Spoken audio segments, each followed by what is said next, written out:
everybody, welcome to my soapy kitchen. My name is Jen and today we're going to be making hydrosols. Now hydrosols are a lot of fun. They open up a whole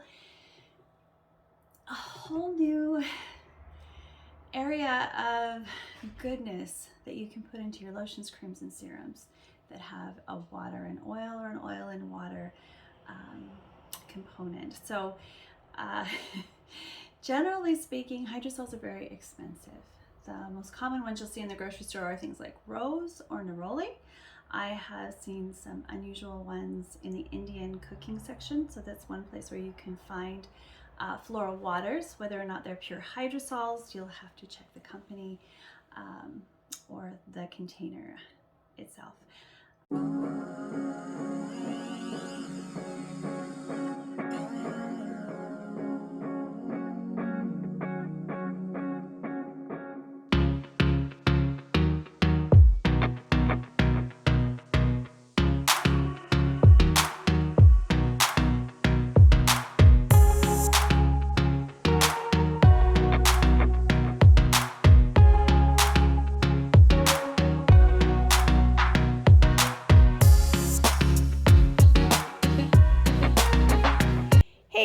Welcome to my soapy kitchen. We are going to be making some really fun things today.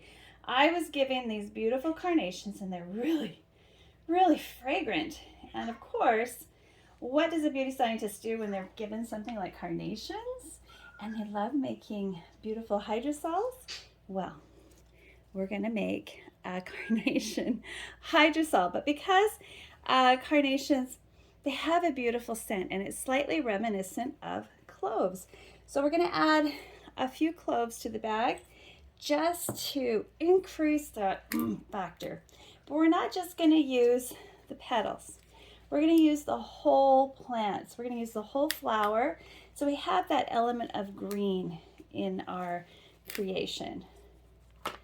Now, I love this. I'm not sure how much room I'll have. I'm going to try to use as much of the green as I can, but it all depends on how much space I've got in my distiller. So if you don't know, a hydrosol is a distilled plant essence. Now you can do this with any plant, fruit, vegetable, herb, anything you want to do. You can distill it. You can distill the essence of it. Wood's another one. Cedar, you could do a cedar hydrosol. How fun would that be? And basically what you're doing is you're pulling the essential oils out of the plant so that you can enjoy it in a liquid form. And these are steam distilled.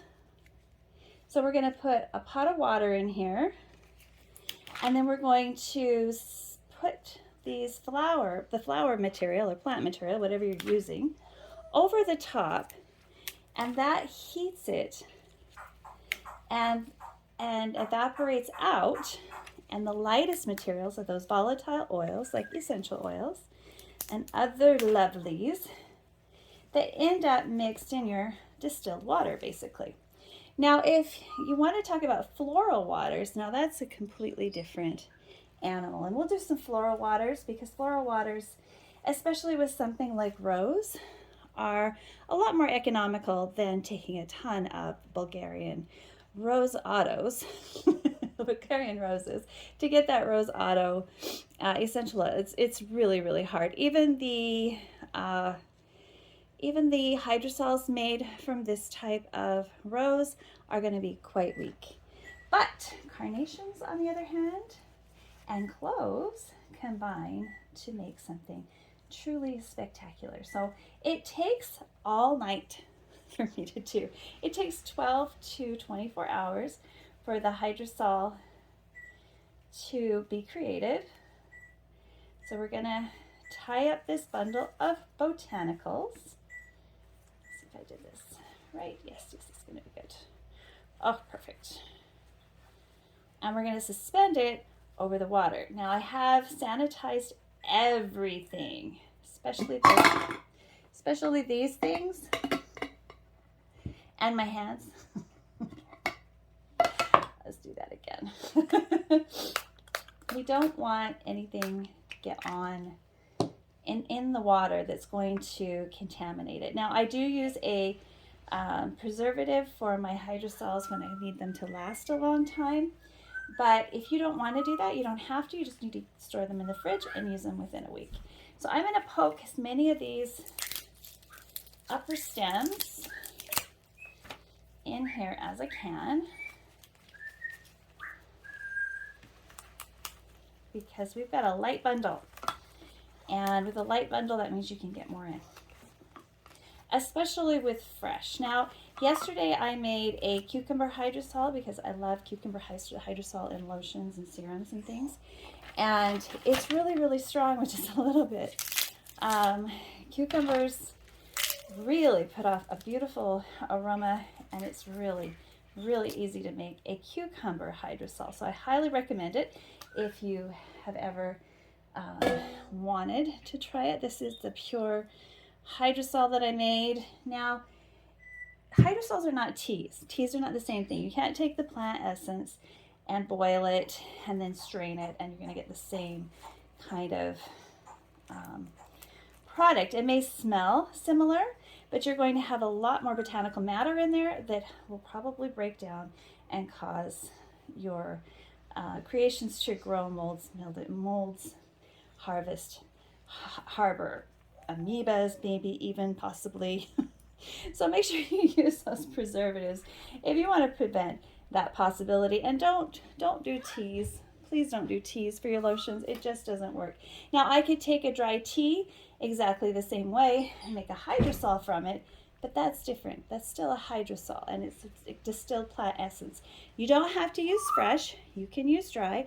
Your dry plants are sometimes going to be stronger. In this case, they won't be, because the essential oil of carnation is very volatile. It is ephemeral. It just disappears as soon as you dry the matter. Some more fragrant plants, such as mint,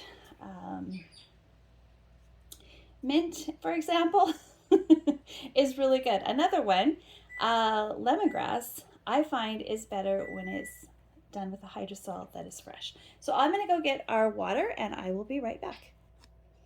All right, so I am back. Now I'm just going to show you a few things on my machine. Now on my machine, there's actually a fill line right here that tells you where it's full.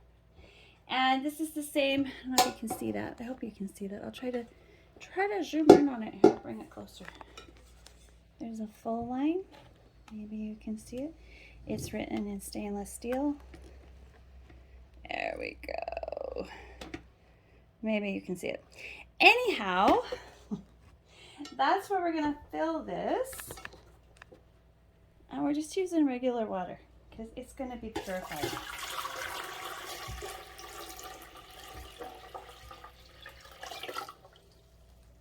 Now that's plenty for me. I'm not going to quite go to the full line, but that's really the maximum capacity, and you don't want to go beyond that. I actually went to the full line the last time I made distilled water, and it actually overflowed. So the pot can only hold so much. So I usually put as much hydrosol as I want to make, or distilled water, or whatever it is I'm creating in my pot. And we're going to go ahead and sanitize that again with 99% alcohol. And it'll be dry by the time we start getting little trickles going in. So the next little bit is attaching this over so it doesn't fall in. So you need opposite sides. So we've got one on that side. I'm gonna have to adjust my bundle. It kind of shifted a bit because you don't want it in the water, you want it over the water. So I'm gonna make sure I have two bits out, and I'm gonna adjust it. I'm gonna move them actually. I'm just gonna get my lid on. Oops. Get my lid on because it only goes a certain way, and then fasten it on tight so it's held up, and put in my plug, which is right there. I'm going to sanitize this again because it fell down.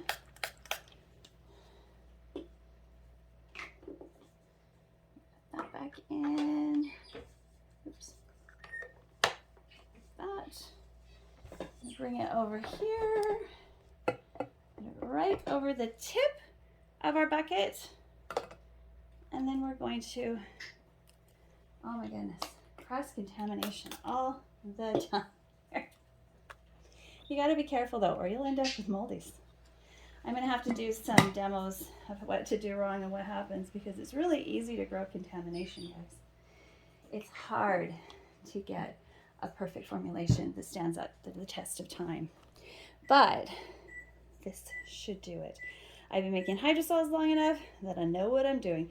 So the last step is to just push the button and let it keep an eye on it every couple of hours and check it.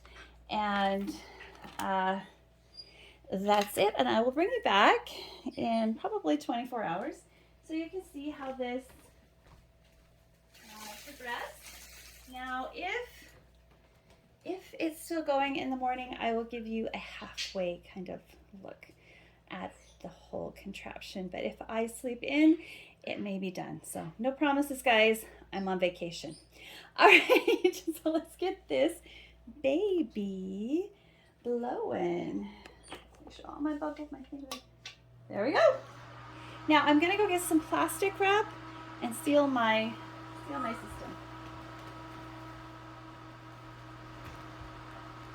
All right, so let's seal this baby up.